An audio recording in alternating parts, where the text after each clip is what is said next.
बिस्मिल्लाहिर्रहमानिर्रहीम अस्सलाम वालेकुम viewers, welcome back to my channel English with mister Syed. और आज का जो हमारा टॉपिक है वो है प्रेजेंट कंटिन्यूअस टेंस के इंट्रोगेटिव सेंटेंसेस कैसे बनाए जाएं।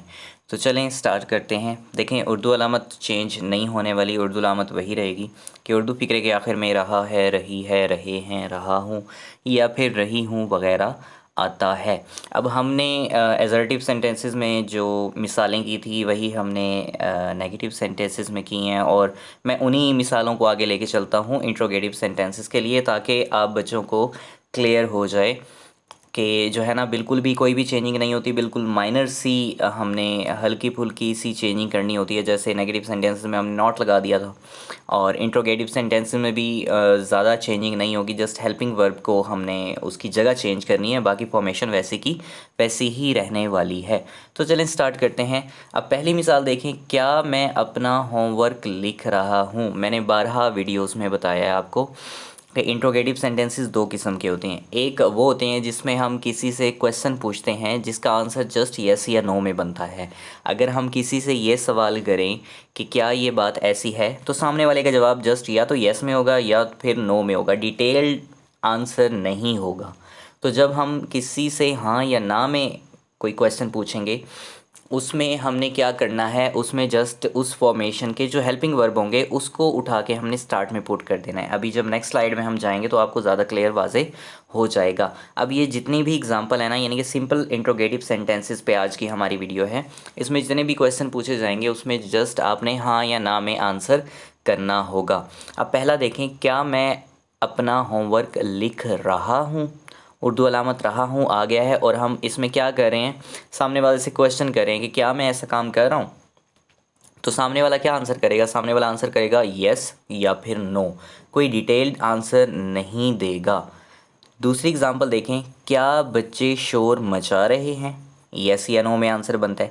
नंबर 3 एग्जांपल जो है, क्या ज़ईम खाना खा रहा है। नंबर 4, क्या अनवार अपनी बाइक साफ़ कर रहा है। अब इसमें जितने भी हमने सेंटेंसेस पढ़े हैं उसमें या तो आप यस में आंसर कर सकते हैं या फिर नो में आंसर कर सकते हैं, कोई डिटेल्ड आंसर नहीं करेंगे। अब देखते हैं इसकी फॉर्मेशन क्या होती है। देखें, हमने अभी तक जब हमने एजर्टिव सेंटेंसेस किए, जब हमने नेगेटिव सेंटेंसेस किए, फॉर्मेशन में ऊपर ऊपर सबसे नंबर फर्स्ट पे जो था वो सब्जेक्ट था, यानी कि हमारा फाइल था। अब जब हम इंट्रोगेटिव करते हैं, सिंपल ऐसे इंट्रोगेटिव जिसका यस या नो में आंसर बनता है, तो ऐसे इंट्रोगेटिव सेंटेंसेस को इंग्लिश में ट्रांसलेशन करने के लिए आपने सिंपल क्या करना है, आपने हेल्पिंग वर्ब की जगह चेंज कर देनी है। हेल्पिंग वर्ब को हम ले जाएंगे सब्जेक्ट की जगह पे, यानी कि नंबर फर्स्ट पे, और सब्जेक्ट को हम लेके आएंगे दूसरे नंबर पे, यानी कि हेल्पिंग वर्ब वाली जगह पे। यानी कि सब्जेक्ट और हेल्पिंग वर्ब इन दोनों की जगह हम लोग क्या कर देंगे, शफल कर देंगे, और बाकी जितनी भी फॉर्मेशन होगी उसकी जगह हम चेंज नहीं करेंगे, वो वैसी की वैसी ही रहेगी। अब देखें, इसको डिटेल से पढ़ते हैं कि हम जब भी प्रेजेंट कंटिन्यूअस टेंस के इंट्रोगेटिव सेंटेंसेस बनाते हैं तो हम स्टार्ट में पुट कर देते हैं हेल्पिंग वर्ब, यानी कि इज एम आर आ जाता है हमारा स्टार्ट में। दूसरे नंबर पे हम लगाएंगे सब्जेक्ट। नंबर थर्ड पे हम लगाएंगे वर्ब प्लस आईएनजी, यानी कि प्रेजेंट पार्टिसिपल फॉर्म, और at the end of the sentence हम क्या पुट करेंगे, ऑब्जेक्ट। अब देखते हैं इसके एग्जांपल्स के हमने अगर उर्दू में हमारे पास प्रेजेंट कंटिन्यूअस टेंस का इंट्रोगेटिव सेंटेंस आ जाए तो हमने उसको इंग्लिश में कैसे ट्रांसलेट करना है। देखें, फार्मूले के मुताबिक हमने सबसे पहले तो लगाना है हेल्पिंग वर्ब। अब क्या मैं एक ख़त लिख रहा हूँ, इसमें लिखने वाला कौन है, मैं, यानी कि आई। तो आई का हेल्पिंग वर्ब क्या बनेगा, एम। अब एम को हमने क्या करना है, स्टार्ट में, बिल्कुल स्टार्ट में पुट कर देना है, एम आई, यानी कि सब्जेक्ट और हेल्पिंग वर्ब हमने पुट कर दिया, पहले हेल्पिंग वर्ब फिर सब्जेक्ट, एम आई। उसके बाद वर्ब, वर्ब इसमें क्या है, लिखना। तो राइटिंग, राइट हमारा वर्ब है, उसकी आईएनजी फॉर्म यानी कि प्रेजेंट पार्टिसिपल फॉर्म जब लगाएंगे तो हम क्या लिखेंगे, राइटिंग, एम आई राइटिंग, और at the end of the sentence हम ऑब्जेक्ट पुट कर देंगे, आ लेटर। अब देखें दूसरी एग्जांपल, क्या मोची जूते मुरम्मत नहीं कर रहा है।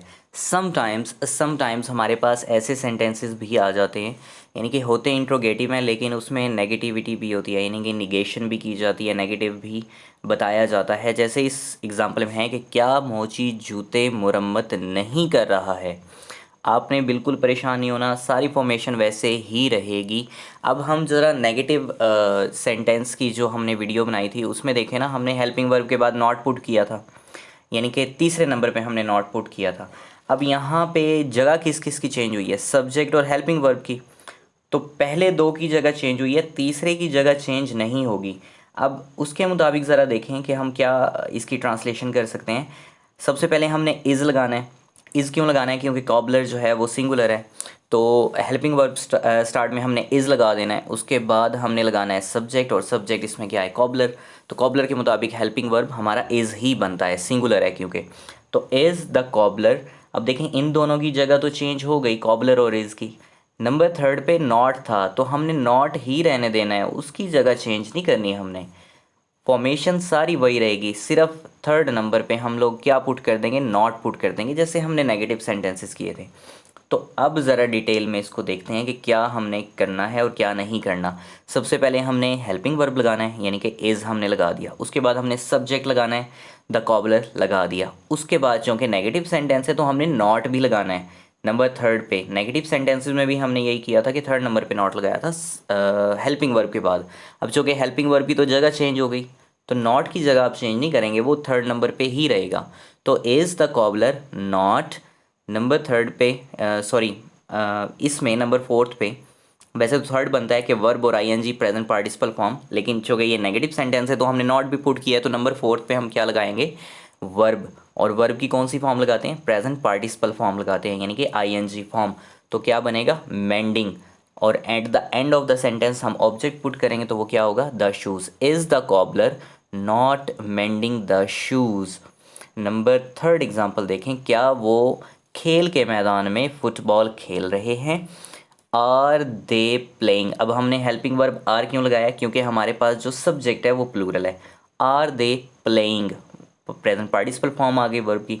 Are they playing football in the playground. तो प्रेजेंट कंटिन्यूस टेंस में चाहे आप एजर्टिव सेंटेंसेस बनाएं, चाहे आप नेगेटिव सेंटेंसेस बनाएं, इंट्रोगेटिव बनाएं या इंट्रोगेटिव प्रोनाउंस बनाएं, ज़्यादा कोई भी चेंजिंग नहीं होती, बिल्कुल माइनर सी चेंजिंग्स होती हैं और ये बहुत इजी होते हैं। मैं बारहा यही आपको समझाता रहता हूँ कि टेंसेस बहुत इजी होते हैं, इसमें कोई घबराने वाली बात नहीं होती। मेरी कोशिश यही होती है कि मैं आपको आसान से आसान अल्फाज में समझाता रहूँ। तो आज का जो हमारा टॉपिक था वो था प्रेजेंट कंटिन्यूअस टेंस के इंट्रोगेटिव सेंटेंसेस कैसे बनाए जाएं, सिंपल इंट्रोगेटिव सेंटेंसेस कैसे बनाएं। जब हम नेक्स्ट वीडियो में जाएंगे तो हम उसमें देखेंगे कि हम इंट्रोगेटिव प्रोनाउंस, जिसको क्वेश्चन वर्ड्स भी कहते हैं, आप उसको जो है ना WH क्वेश्चंस भी कहते हैं, तो उन क्वेश्चन वर्ड्स को इस्तेमाल करते हुए, इंट्रोगेटिव प्रोनाउंस को इस्तेमाल करते हुए हमने प्रेजेंट कंटिन्यूअस टेंस के सेंटेंसेस कैसे करने हैं, उनकी जो उर्दू सेंटेंसेस हैं उनको इंग्लिश में ट्रांसलेट कैसे करना है, तो वो हम जल्द आपसे नेक्स्ट वीडियो में मिलेंगे इंशाल्लाह, उसमें डिटेल से पढ़ेंगे। तब तक के लिए अपना बहुत सारा ख्याल रखिएगा। जज़ाकल्लाह एंड अल्लाह हाफ़िज़।